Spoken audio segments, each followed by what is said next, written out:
एक नर्तकी की नसीहत। और यह गाना हम केशवलाल यादव एंड पार्टी के साथ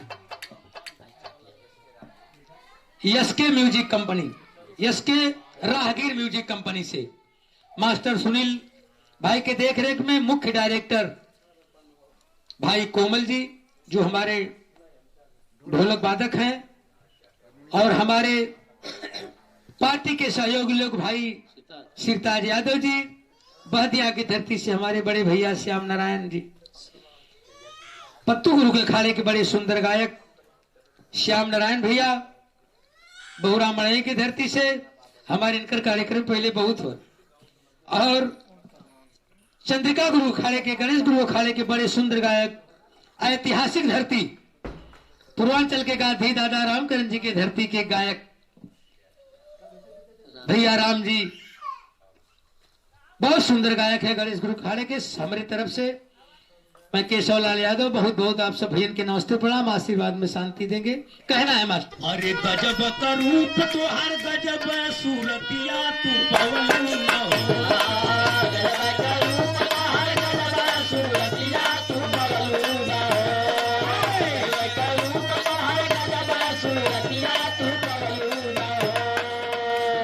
अरे गजब का रूप तो हर गजब सूरतिया तू पवलू न, अरे पवलू न हमके दीवाना बना, हमके दीवाना बनलू न, हमके दीवाना,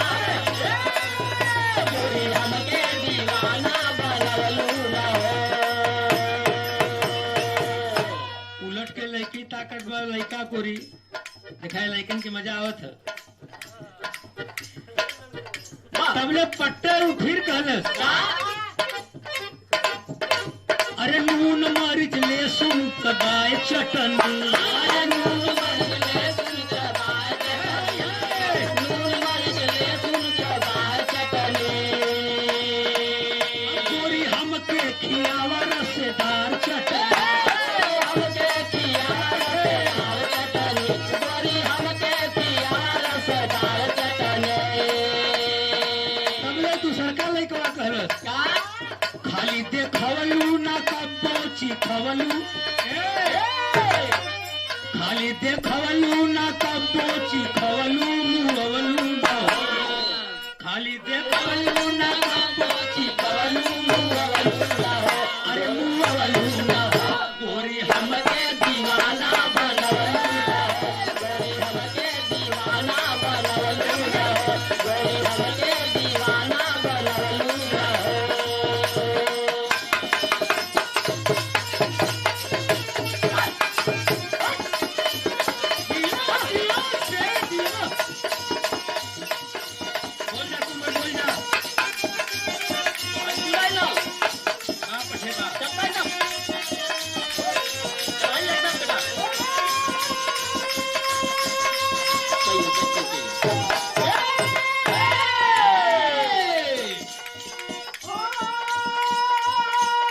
बहुत अच्छे, बहुत अच्छे, बहुत अच्छे, बहुत अच्छे बाबा। हमारा मन कर खाए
हमारा मन न कर खाए के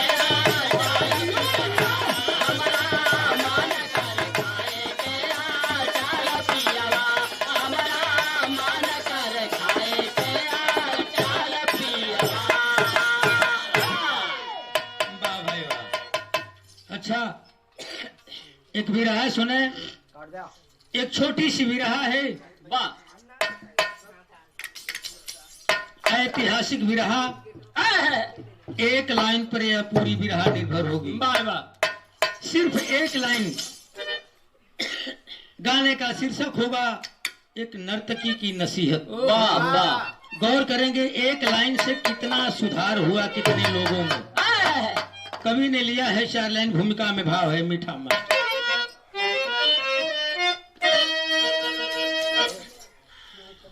कि राजा रणजीत के दरबार में साथियों राधिका नर्तकी एक नूरानी रही, खूबसूरत खिली अद खिली ना जनी, शोक चंचल यदाओं की रानी रही, नयन से चैन छीने नजाकत वो था, नित्य संगीत में योग्य ज्ञानी रही, अप्सरा भी सहम जाए इतनी सुघर, किसिया राम पब्लिक दीवानी रही।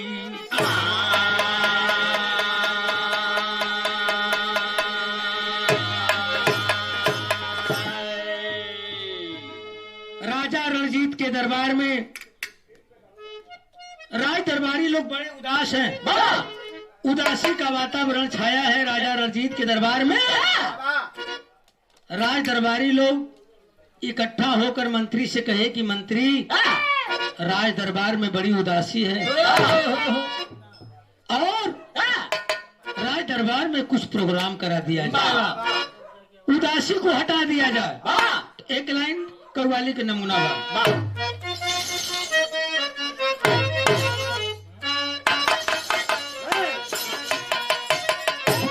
मास्टर बजा देलन कि कुदरत ने सनम तुझको, कुदरत ने सनम तुझको क्या सो अदा दी है, कुदरत ने सनम तुझको क्या सो अदा दी है, कुदरत ने सनम तुझको क्या सो अदा दी है, कुदरत ने सनम तुझको क्या सो अदा दी है। लेकिन गाना में बड़ा सुंदर भाव कवि ने लिया है।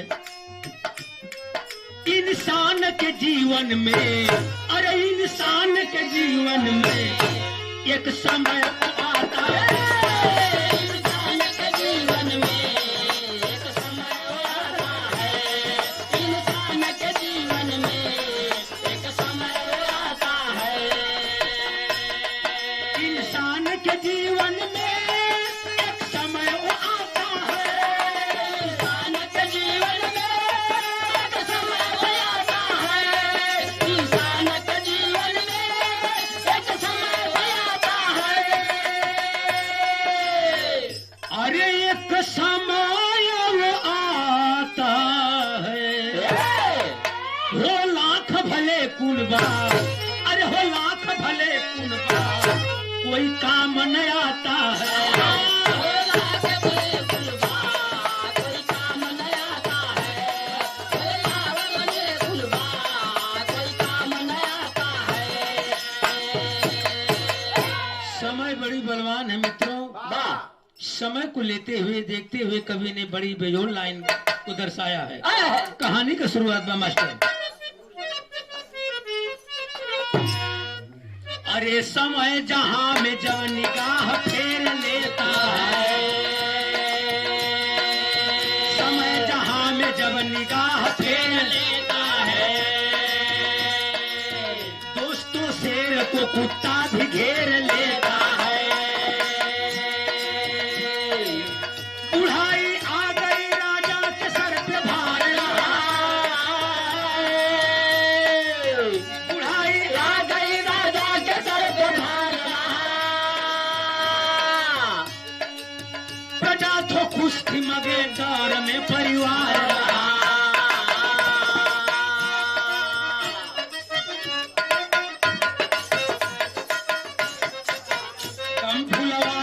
खातिर जलसा एक कराए हैं, गुरु महाराज को दरबार में बुलाए हैं।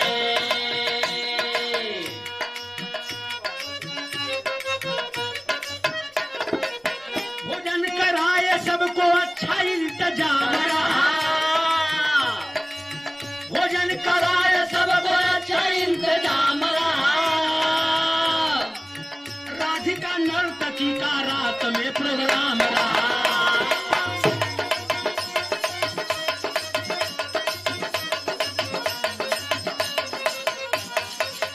राज दरबारियों के कहने पे मंत्री की सलाह लेते हुए अपने दरबार में राजा रणजीत खाने पीने का प्रबंध बना दिए और रात में मनोरंजन का प्रोग्राम कर दिए। नर्तकी को बुला दिए नाचने के लिए। साथियों, राजा रणजीत अपने दरबार में जब एक नर्तकी को बुलाए खाने नाचने के लिए, मनोरंजन के लिए, खाने पीने का बहुत बढ़िया व्यवस्था हुआ। राज दरबारियों को खाना पीना सब लोग खाए। रात में जब नर्तकी नाचने लगी, सारी रात नाच रही है, गा रही है।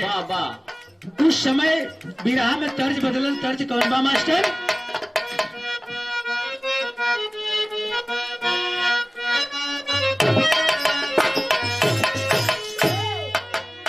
यह तर्ज है मास्टर कि बसवरिया में सुगाना, अरे बसवरिया में सुगाना, बोलहारी बसवरिया में सुगाना, बोलहारी बसवरिया में सुगाना, बोलहारी बसवरिया में सुगाना, बोलहारी बसवरिया में सुगाना।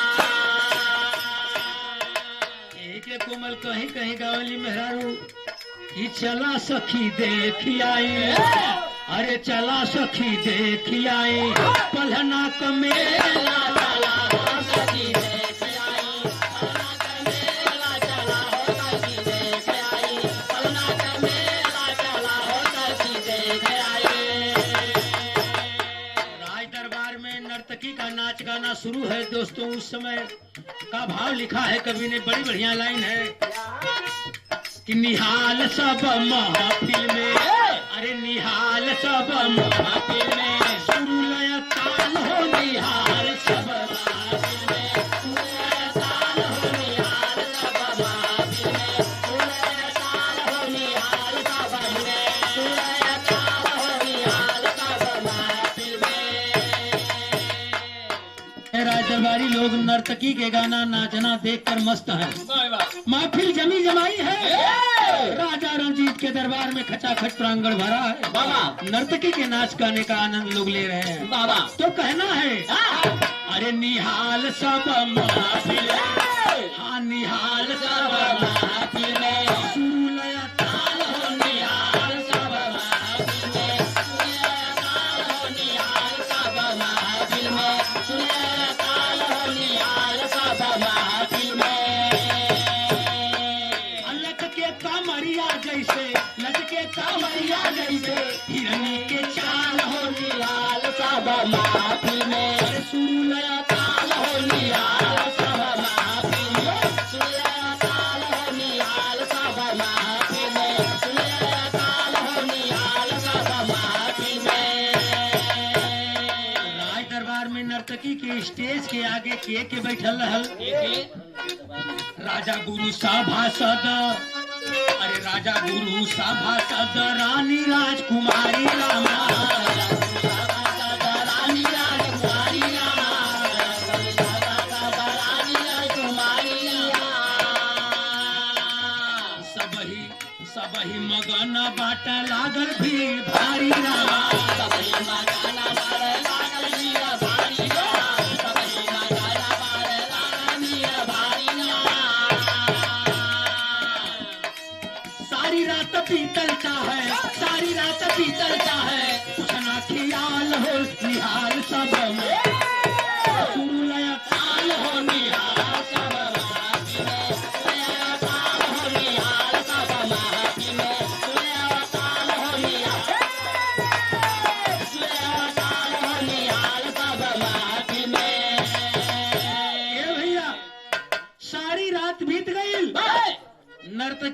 नाच गाने का राज दरबार में सब लोग आनंद ले रहे थे। उसी समय एक घटना घटल। महफिल जमी जमाई है। नर्तकी के नाच गाने का आनंद राजा रणजीत के दरबार में लोग ले रहे हैं। पूरी रात बीतने वाली है। धीरे धीरे भोर का समय हुआ। बेमिसाल नाच गाना हो रहा था नर्तकी का। आनंद में मस्त है नर्तकी के गाने पर लोग। उस समय भी राह में गीत बदल मास्टर।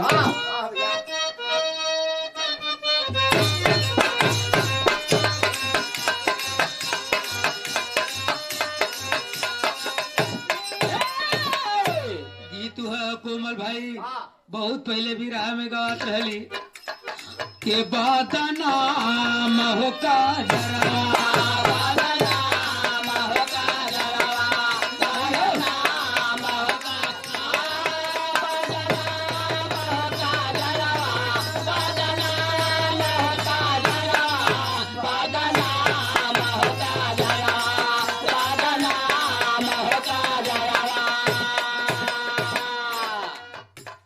सब ही गोले से आजकल बदल दिले ही मास्टर। गोदना गोदा वाली गांव में आ गई। वो अपन दौरी ले ले घूमत बा मोहल्ला में। का भैया गोदवा आइला हो गोदनवा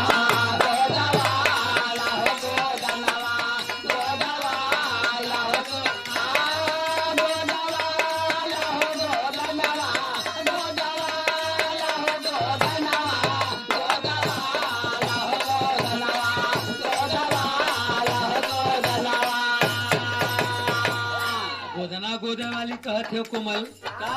अरे तिल बनवाला चाहे दिल बनवाला चाहे तिल बनवाला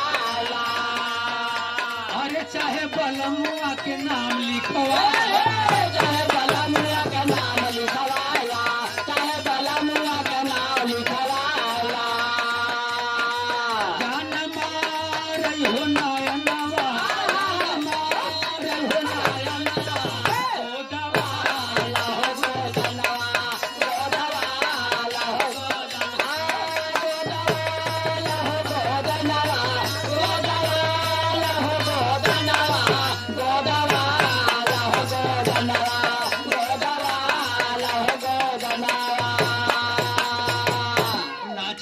समय का भाव बा नर्तकी।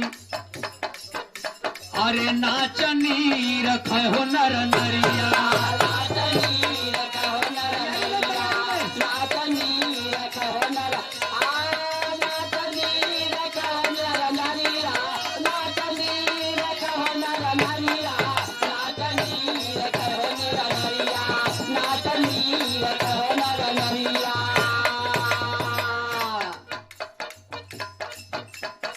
अच्छा देखें 25 रुपए का पुरस्कार ग्राम तेलियानी ग्राम सभा के प्रधान लालचंद प्रधान हमारे अखाड़े के बहुत सुंदर गायक भी हैं। हमारे परम मित्र भी हैं। आप साल में एक बार तो हम लोगों को गवाही देते हैं भैया।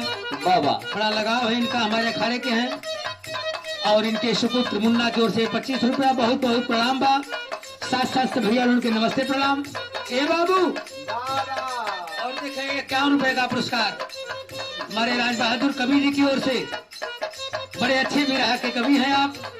बहुत बढ़िया गाते भी हैं। भाई साहब की देख रेख में यह कार्यक्रम हम लोग छोड़ रहे हैं।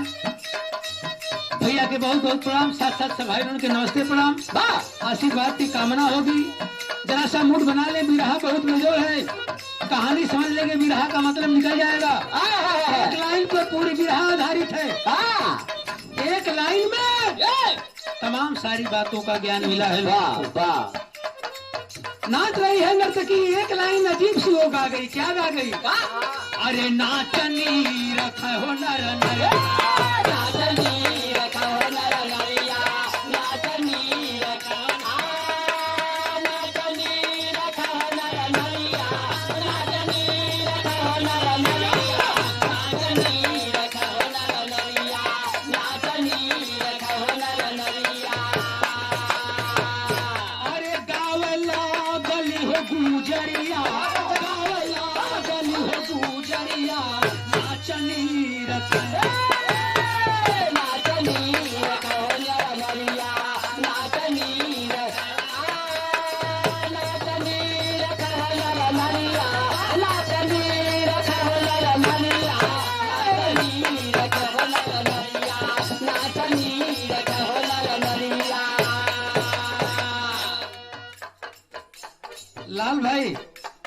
लाल बाबू बहुत विराट सुना देखा, एक लाइन के मतलब कितना बढ़िया निकलन कवि जी। वाह साज बजत रहल, नर्तकी रात भर नचले गौले रहल, भोर को बेला हो गई, तबले महफिल में मंचवे पर नर्तकी के एक घटना घटल। का अरे भैली गावत रहल नर्तकी, गौते गावत भयल का बाबा अब भैली बेसुरा तब गई नील जाई,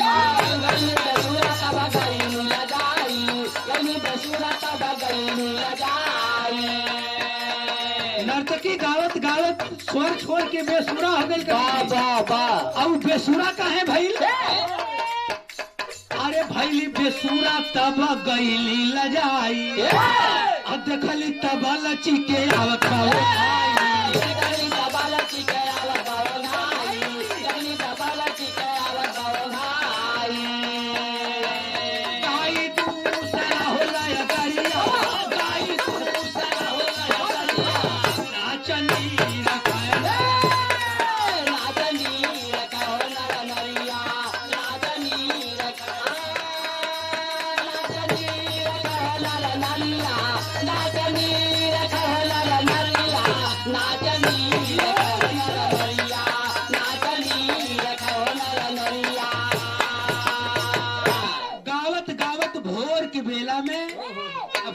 बंद हो के नौबत हो, तब तक नर्तकी गावत गावत बेसुरा हो गई।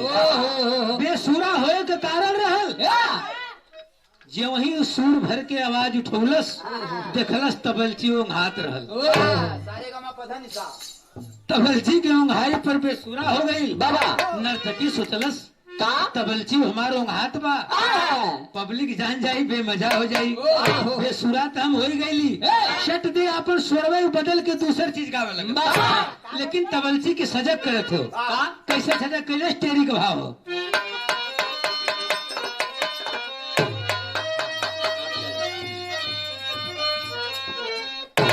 कहलस कि तऊ हो तऊ हो आखिर में जिन डूबावा था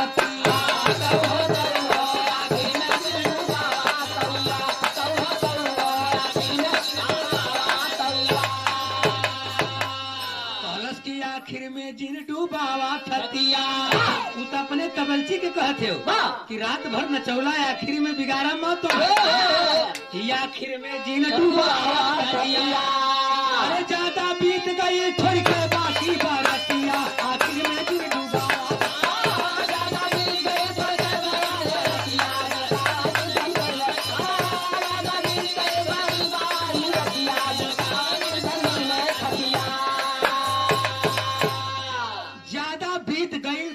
बाकी बा रतिया, आखिर में जिन डुबावा थतिया। रात भर नचा के का कैला, आखिरी में उंघाए लगला, बिगाड़ा मत। अपने गीतिये में तबलची के समझौलस त तबलची के, लेकिन एक लाइन 3-4 जने के काम कर गई। कौन लाइन? आखिर में जिन डुबावा थतिया, ज्यादा बीत गई थोड़ी के बाकी बा रतिया, आखिर में जिन डुबावा थतिया। इतने एक लाइन कई जने के काम कैलस, के कैलस करत बिरहा में बदल गए।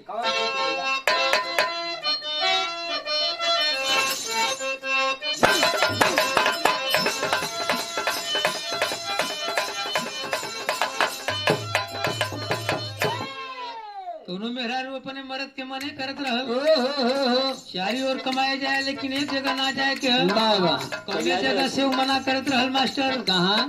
अरे तू भी मर बोए राजा, बारे तोहार राजा, अरे तू भी मर बोए राजा, जय बाजाओ पूर्व के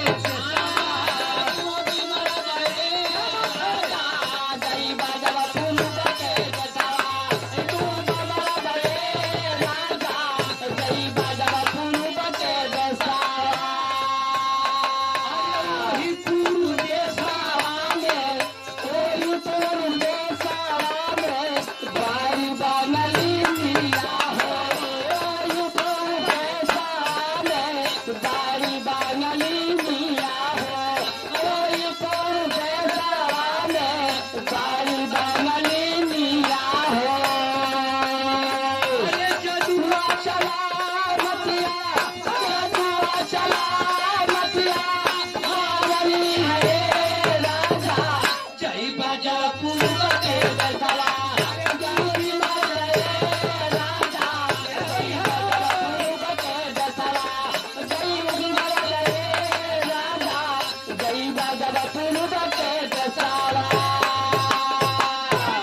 यह एक लाइन नर्तकी के सुन के वो राज दरबार से एक आदमी अपन कुर्सी छोड़ के उठ गईलन।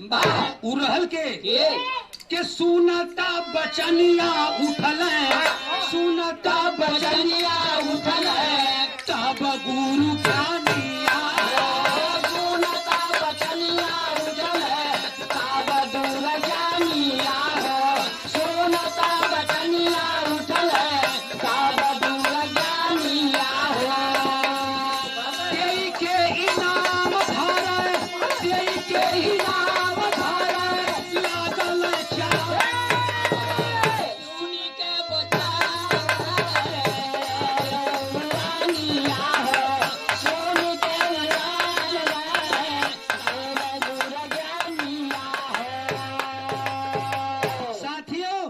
उस महफिल में राजा रणजीत के बगल में राजा रणजीत के गुरु बैठे थे। 80 वर्ष की उम्र थी राजा के गुरु की। गौर करेंगे राजा रणजीत गुरु 80 साल की अवस्था में बैठे थे, गाने का आनंद ले रहे थे, नाच देख रहे थे। जब वो गौलस की ज्यादा बीत गई थोड़ी कह बाकी बारतिया आखिर में जिन डुबावा यही लाइन पर तो राजा का गुरु 80 साल की उम्र में उठ गए, पहुंच गए मंच पर। काफी इनाम नर्तकी को देके नर्तकी का पैर पकड़ लेना। एक राजा का गुरु एक नर्तकी का पैर पकड़ लिया। राज दरबारी लोग हो गए, राज दरबारी अवाक हुए। अरे राजा रणजीत का गुरु जी, एक राजा का गुरु एक नर्तकी का पैर पकड़ लिया।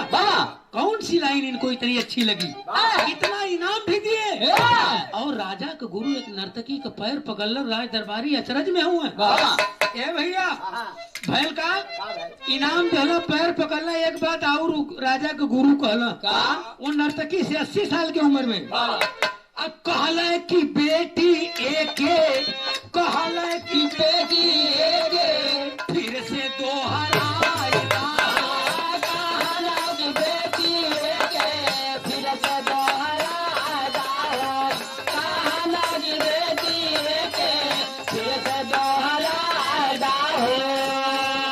कौनो दिन आके हमरे, कौनो दिन आके हमरे आश्रम में गायता हो, कौनो दिन आके हमरे आश्रम में गायता हो, कौनो दिन आके हमरे आश्रम में गायता हो। दोबारा बगवले ताबा, दोबारा बगवले ताबा चलल पिटिया सुनता बचानी तब चल गुरु ज्ञानी सुनता बचानी चल गुरु ज्ञानी सुनता बचानी चल गुरु ज्ञानी। इनाम दे के पैर पकड़ना कहना कि नर्तकी बड़ी अच्छी लाइन गाई हो, एक दिन हमारे आश्रम पे आके है एक लाइन गा देबू। राजा कुर्सी छोड़ के उठ गए कि अरे आखिर हमारे गुरु नर्तकी का पैर पकड़ लिए, हमारा अपमान हुआ। एक राजा का गुरु एक नर्तकी का पैर पकड़ लिया। इतने देख के राजा घबरात रहना, और तब ने दोबारा का भयल कहे कि एक बार और गावा। जब वो दोबारा फिर यही के गौलस की आखिर में जिन डुबावा ज्यादा बीत गई थोड़ी कह बाकी बा। जब दोबारा गौलस तब का भयल देहली राजकुमारी ओके, देहली राजकुमारी ओके नवला खहारा, देहली राजकुमारी ओके नवला खहारा, देहली राजकुमारी ओके नवला खहारा। 80 साल का बुढ़ा राजा का गुरु दूसरी बार गवाया। दूसरी लाइन जब गाई उसी लाइन को दोहराई। राजा का बिटिया इकलौती राजकुमारी अपने घरे का 9 लखा हरवे निकाल के पहरा देना। राजा घबराहट हुआ कि अरे गुरु जी पैर पकड़लन और राजकुमारी हमारी लड़की 9 लखा हरवे पहरा देना। इतना ना राजकुमार भी बैठल रहलन। जब राजकुमारी अपन 9 लखा हार पहरा के चलल तो राजकुमार का कैले अरे देहली राजकुमारी ओके नवला खारा हो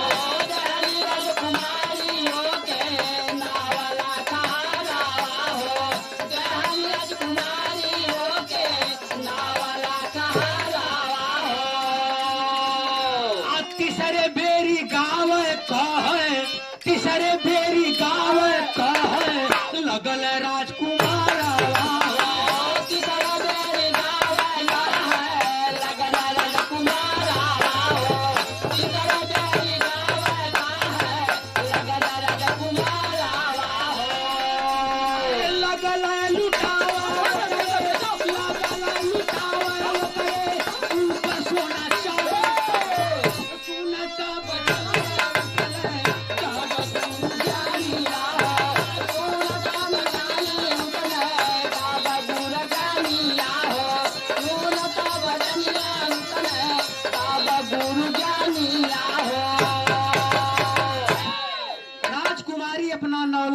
नर्तकी को पहना देती है। जब तीसरी बार वही लाइन के गौलस इकलौता बेटा रणजीत राजा का राजकुमार उठा तमाम खजाने से सोना चांदी रुपया पैसा उस नर्तकी के ऊपर लुटाने लगा। राजा घबरा गया कि अरे ये कोई पगला गए न काए भाई तीनों ये तो पूरा खजाना है नर्तकी के दे देवल चाहत बा। घबरा गए राजा। ओ समय भाव लगल पहपट मास्टर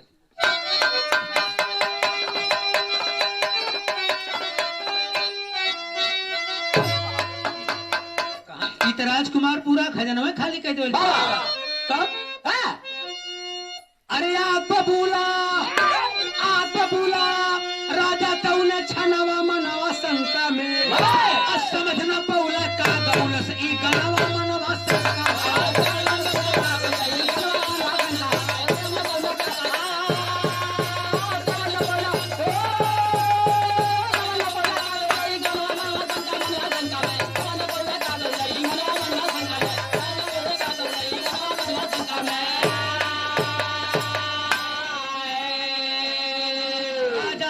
समझ नहीं पाया कि आखिर ये क्या गाई है।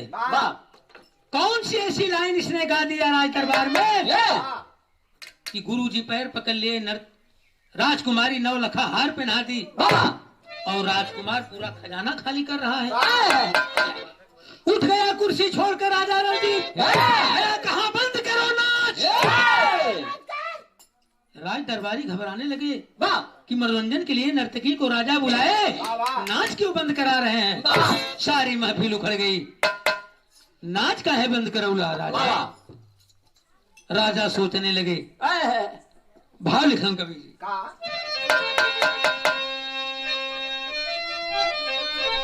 कि गुरु से पूछे ये अनर्थ बाबा। राजा अपने गुरु से पूछे लगन 80 साल की उम्र बा गुरु का बाबा। तो गुरु से पूछे ये अनर्थ का कैले बाटा भारी हो बेटी बेटा के करनी पे गरिया व नर नारी हो। अरे राजकोष का लूटी गई है खजानावा मनवा शंका में। अरे राजकोष का लूटी गई है खजानावा मनवा शंका में। राज नर्तकी लेके चलनी धनवा मनवा शंका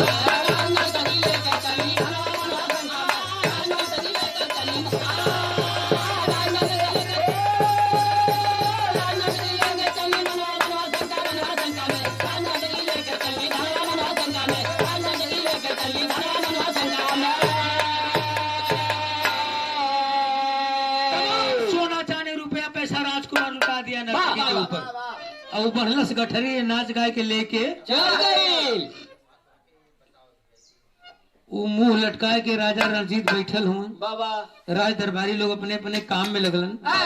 राजा गयलन अपने गुरु के पास कहलन कि गुरुदेव आखिर हमारे समझ में नहीं आया पहले आप बताइए कौन सी ऐसी उसकी गीत कौन सी ऐसी लाइन उसको आपको जमी जिसपे आप नर्तकी का पैर पकड़ लिए तमाम रुपया इनाम दे दिए।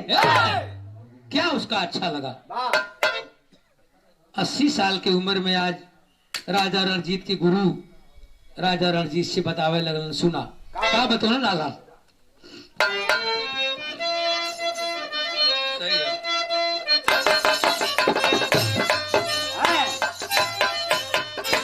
हाय राम अलग अलग बतावे गुरु, अलग अलग बतावे गुरु, ज्ञानी तब कहानी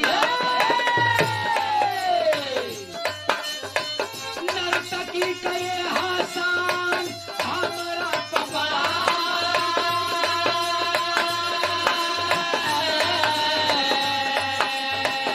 छोड़ी के भजनिया आयली तोहरी सरनिया, जीवन भर का पुण्य चहली मटिया में मिला।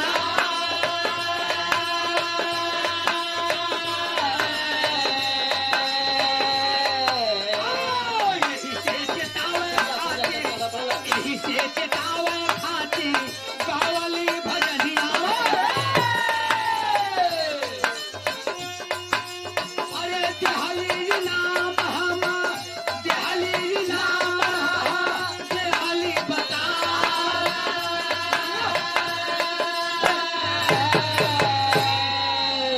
कहलन गुरु जी की राजा यह न पूछल चाहत हुआ, जिंदगी भर भजन भाव कैली, प्रभु के शरण में नेह लगौली, बुढ़ाई में आए के आपके राज दरबार में गुरु बन के आपका हलवा पूरी काटे लगेली। लेकिन इ नर्तकी के एक लाइनिया से हमके बड़ा सीख मिलल कि ज्यादा बीत गई थोड़के बाकी बार रतिया, आखिर में जिन डुबावा सब दिन भजन भाव कैली, आखिरी में तोहरे शरण में आके नर्तकी का नाच गाना सुना। यह एक लाइन हमके एक अच्छी लगल,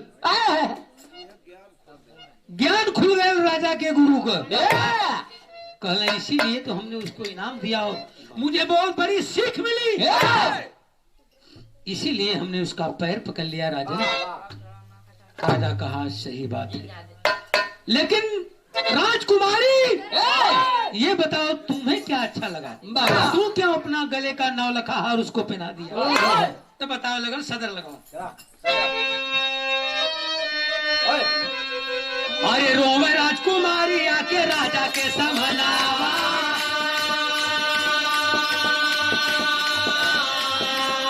राजकुमारी आके राजा के समझावा, सुन के बचनिया सब ही गैला से करा।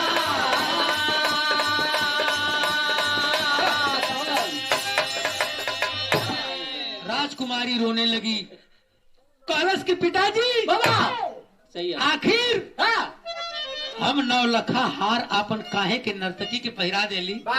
सुना, राजकुमारी अपने पिता राजा रणजीत से बता रही, बड़ी ऊंची बात, खड़ी में भाव है।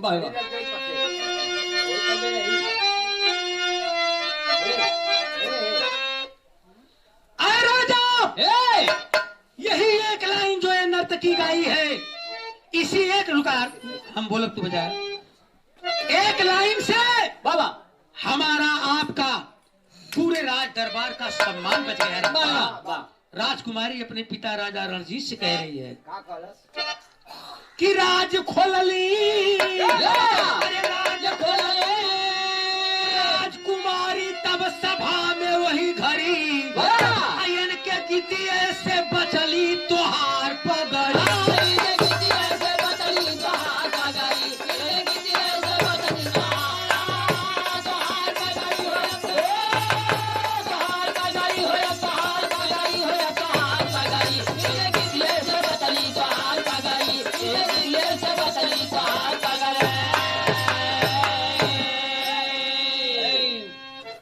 ग्राम प्रधान तलियानी की धरती से हमारे प्रधान लालचंद भैया की ओर से बताया हमने दूसरा पुरस्कार 51 रुपए का, एक पान बा। बहुत बहुत प्रधान जी के प्रणाम पार्टी की ओर से, और सबके पूरी पार्टी के पान बा। सब भैया के नमस्ते प्रणाम, मालिक सुखी रखे।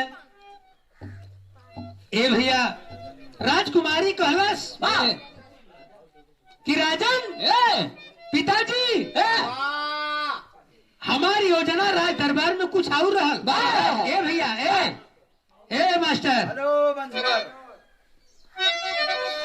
राजकुमारी कहलस कि राजा हमार के योजना कुछ और रहल, जवान बिटिया रहल। काफी दिन बीत गया, राजा हमार शादी महीने ना कैल। हमारी योजना अभी बनौले रही है, हम योजना बनौले रही है, मंत्री के संगे काल भागे वाला रही। लेकिन ये नर्तकी के एक लाइन से हमके बड़ी सीख मिलल कि ज्यादा बीत गई थोड़ी बाकी बारतिया आखिर में जिन डुबावा।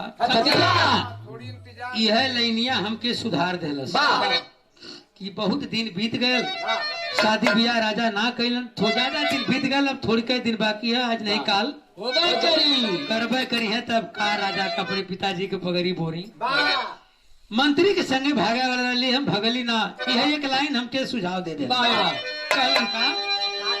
बताओ बा कि मंत्री के साथ है भगती, अरे मंत्री के साथ है भगती, आत्मोरी माना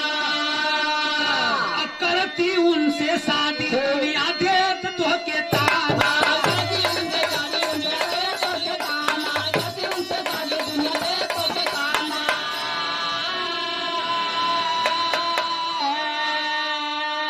अरे गाना सुनली ज्यादा पीटल जातनी साठारी,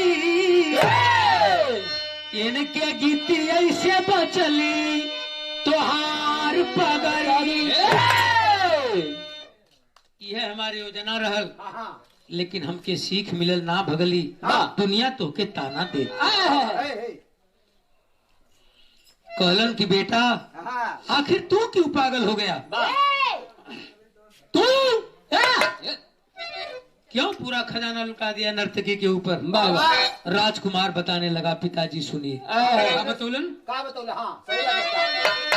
तब तो है राजकुमार, अरे कहा राजकुमार बनवली योजना, हत्या तोहार कई के बनती हम राजा ना।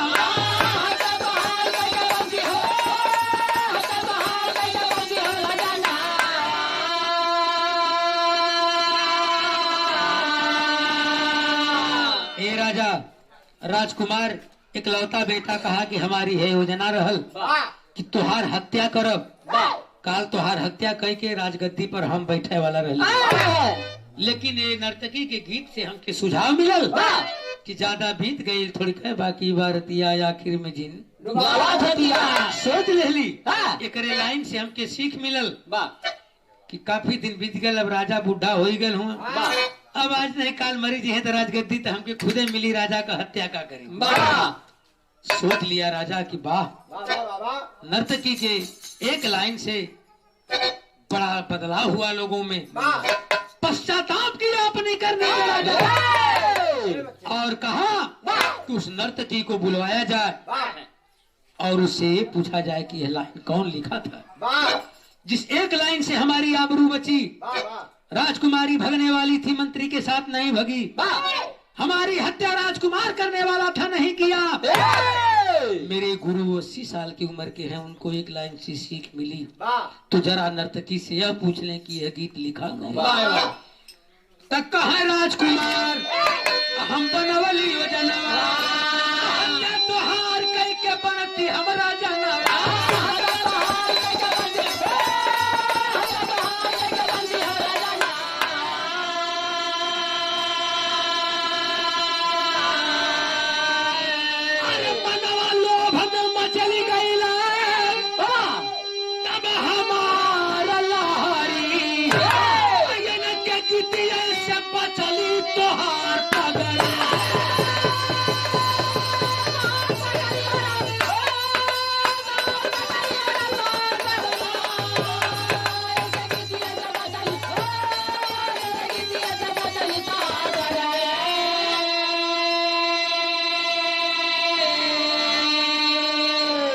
दोबारा राज दरबारी बैठे हैं, नर्तकी दोबारा बुलाई गई। राजा की आंखों से आंसू चलने लगा, सिंहासन पर बैठे राजा रो रहा है। नर्तकी पूछने लगी कि राजन आखिर आप रो क्यों रहे हैं। राजा कहे कि उस नर्तकी को बेटी शब्दों से संबोधित किया और राजा रणजीत कहा बेटी तुम्हारी एक लाइन से मेरी आबरू बची। मेरा सब कुछ मान मर्यादा बच गया। जो तेरी एक लाइन में इतनी दम थी, मेरे गुरु में बदलाव हुआ, राजकुमारी में बदलाव हुआ, राजकुमार में बदलाव हुआ, तो तुम्हारी एक लाइन से मेरा सारा शान सम्मान राज दरबार का बच गया। तो बेटी रोते हुए राजकुमार कहा, आखिर यह लाइन लिखा कौन? तो बता रहे हैं नर्तकी बदौलत के गिटिया के लिखलस, अरे गिटिया के लिखलस, पूछ राजा की रे आस हो, अरे गिटिया के लिखलस, राजा की रे आस हो, अरे नर्तकी बदौली हमार गुरु कालिदास।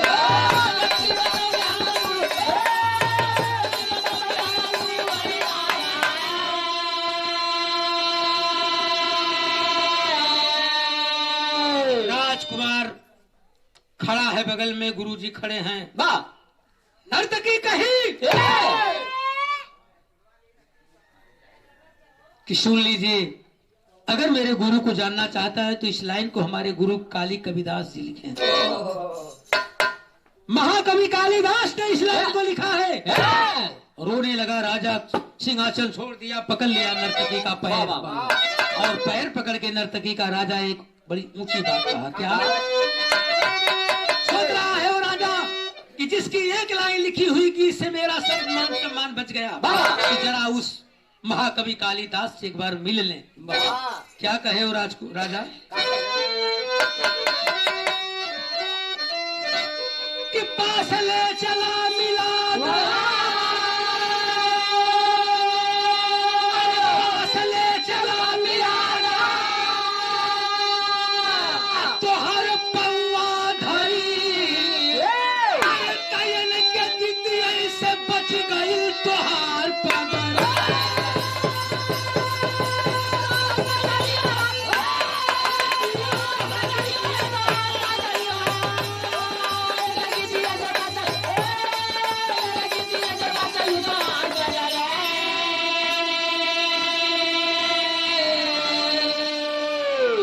गुरु बिहारी गुरु रमन राजा गए नर्तकी से मिलने, ले लिए नर्तकी को साथ में, कहे चलो एक बार मुझे कभी कालिदास से मिला तुम। कालिदास का दर्शन किए जाके, पैर पकड़ लिए महाकवि कालिदास का राजा रणजीत, कहा गुरुदेव आज से आपको अपना गुरु मान रहा हूँ, आपकी एक लाइन लिखी हुई से मेरा सब कुछ बच गया, मान सम्मान मर्यादा मेरे राज का बच गया, आप हमारे गुरु हैं, सीख मिलती है। वहीं से राजा राजपाट छोड़ करके जंगल की राह पकड़ लिया, सन्यासी रूप धारण करके जोग रमा लिया। तो आखिरी में कहना गुरु घराने का परिचय है। तो गुरु बिहारी गुरु रमन हो गए स्वर्ग के वास।